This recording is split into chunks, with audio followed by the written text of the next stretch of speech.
Gaming Bolt presents 15 amazing facts you don't know about PlayStation.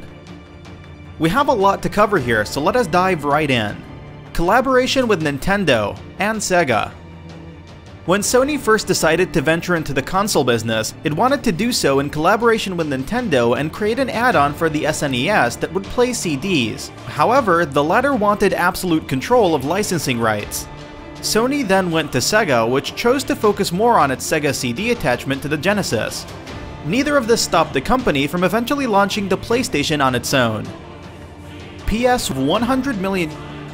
Though Nintendo and Sega were around for much longer, the PlayStation 1 is actually the first console to reach a cumulative 100 million units sold since its release.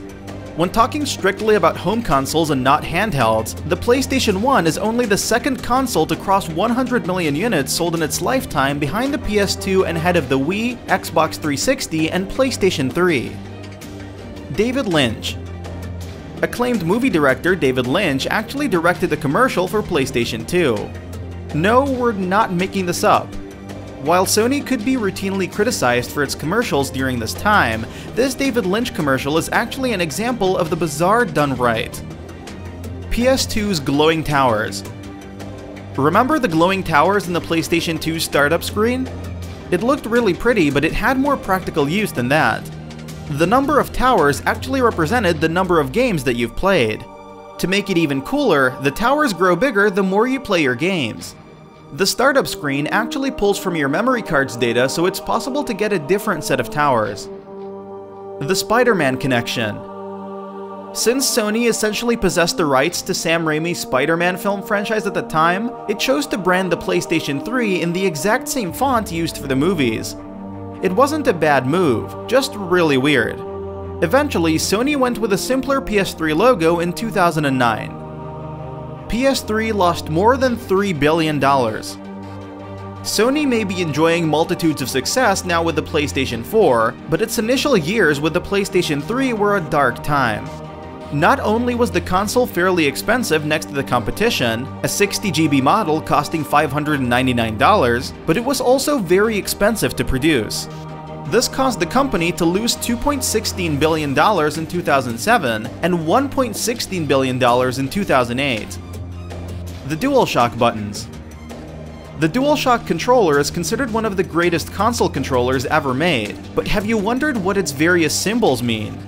As it turns out, they were designed for specific purposes. X and O were to mean no and yes for playing games, while triangle was to trigger perspective changes. Finally, square was meant for accessing menus or maps. It wouldn't be long before most developers abandoned these button guidelines though. PocketStation. Sony one-upped Sega on many an occasion with its consoles, outstripping the Sega Saturn with the PlayStation 1's price and trouncing the Dreamcast with the PlayStation 2.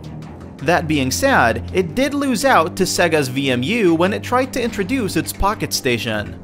Like the VMU, the PocketStation would integrate with games like Final Fantasy VIII and unlock different features. Ken Kutaragi's hatred of Crash Bandicoot. Ken Kutaragi, former chairman and group CEO for SCE, was a man of many oddities. Believe it or not, but Kutaragi actually didn't like Naughty Dog's Crash Bandicoot. This was due to the PlayStation being targeted at more mature gamers, while Crash was seen as a cartoonier figure. To be fair, this didn't hinder the success of the platforming franchise. Original PlayStation mascot. As it turns out, Sony had a mascot that wasn't Crash Bandicoot when it started out. Polygon Man was meant to be the face of PlayStation, but it was viewed as a little too unsuitable.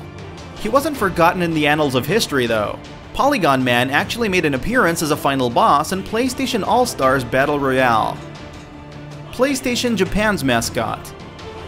Polygon Man didn't have a long lifespan and the West never really found its official mascot, but Sony Japan had much better luck.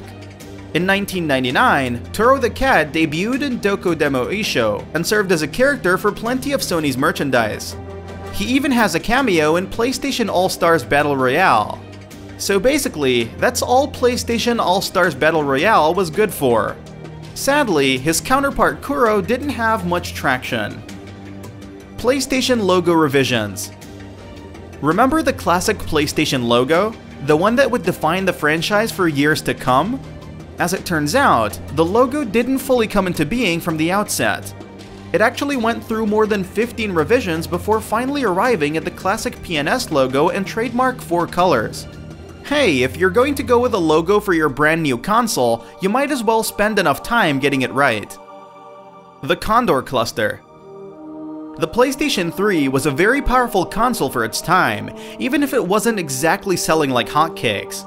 In fact, the US Air Force actually connected a total of 1,760 consoles together to form the Condor cluster supercomputer. It's crazy to think that at the time, the Condor cluster was the 33rd largest supercomputer. Sixaxis in the PlayStation 3. Strange as it may be to believe, the PlayStation 3 wasn't originally planned to have the Sixaxis controller. In fact, the feature was added in just before Sony's E3 2006 presentation. It also didn't help that the demo for Warhawk, which showcased the motion controller, had to be created on short notice. Did we mention the Sixaxis did terribly in both retail and in-game implementation? It didn't take long for the feature to ultimately die out. PS4 messaging system inspired by Demon's Souls. The Souls series by From Software has had a diverse impact on games as a whole, but none more significant than its impact on the design of the PlayStation 4. According to Shuhei Yoshida, the Demon's Souls system to let players asynchronously leave messages was a major contributor to designing the console's features.